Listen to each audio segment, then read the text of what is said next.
La une des journaux de ce matin, on démarre avec le quotidien national Le Soleil. Installation anarchique sur l'entreprise du réseau de la Sénélec. L'État déterminé à mettre de l'ordre.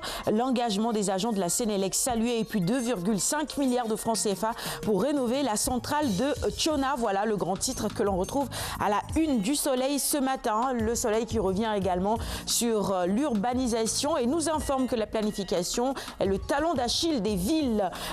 Les élections au HCCT également à la une de ce journal ce matin. La Sénat fin prête pour la supervision. On va terminer avec feuille d'hivernage. Le Soleil nous propose aujourd'hui d'aller à Gorée, île mémoire et de vie. La une du quotidien, l'Observateur maintenant en nouvelle posture d'opposant de l'ancien Premier ministre Abdoul Mbaye, Lyon indomptable. C'est le grand titre avec en prime la photo d'Abdoul Mbaye. Et puis autre titre à la une du journal ce matin, on nous parle de l'élection de la plus belle fille du pays. Miss Sénégal refait sa toilette.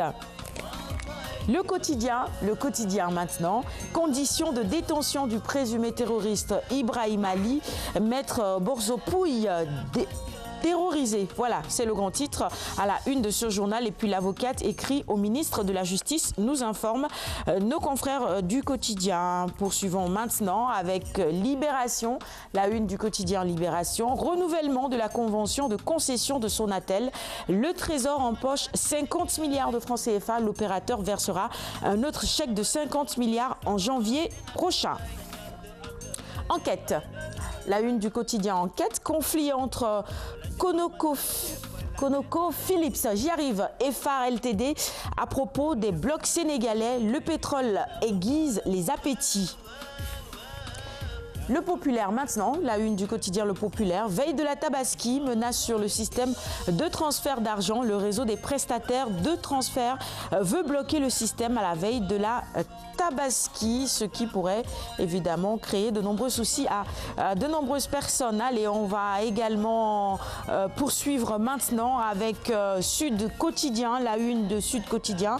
Organisation de foires tous azimuts dans les quartiers de Dakar. Les mairies se sucrent, les populations trinquent. C'est un dossier que proposent ce matin nos confrères de Sud Quotidien. Poursuivons maintenant avec Direct Info, la une du quotidien Direct Info. APR-PDS, du compromis à l'hostilité, y a-t-il un ressort cassé? C'est la question ou l'interrogation qui barre la une de Direct Info de ce jour. L'évidence, Matam, plan de liquidation, complot et intoxication. Macky Sall et Harouna Dia, plus que jamais ensemble. Jour J Info, maintenant, la une de Jour J Info. Investissement dans l'énergie solaire à Bombay, un promoteur américain arnaqué. Le faux gouverneur de Matam encaisse plus de 27 000 $ et puis le président du conseil régional s'est fondu dans la nature. Allons maintenant vers les quotidiens spécialisés en sport avec Stade notamment. Défenseur latéral gauche des Lions, qui va suppléer Pape Ndiaye Souaré? C'est une question à laquelle nous aurons certainement la réponse très vite. Et puis Ligue 1, Stade de Mbourg a un nouveau coach. Kunta Cissé revient sur le banc. On nous parle également des Navétanes à la une de ce journal. Phase nationale 2016, Cap Skirring et Renaissance en demi-finale. On termine cette revue des titres avec Souniou Lamb, tombeur de gris, Eumeu, Baye Mandione, Modlo marche sur l'eau. Vous n'avez pas vu le geste de Taf, voilà. Par contre, je pense que le tombeur de Baye Mandione, bon, c'est à revoir, hein, parce que vu le déroulement de ce combat jusque-là, il y a des choses encore à dire. Hein. Non, je vous en prie, mais les images sont là quand même. Pour témoigner. Pour en témoigner. Et je sais qu'en tout cas, c'est un combat très litigieux, avec une victoire entachée vraiment, voilà, entre guillemets, de beaucoup de suspicions. Moi, en vérité, je ne suis qu'un observateur. C'est ça. Mais je me dis que ce combat-là, entre guillemets, victorieux, le Modlo devant Baye Mandione, en tout cas, a fait couler pas mal de salive parce que tout simplement, dans une première chute, Baye Mandione semblait avoir le dessus.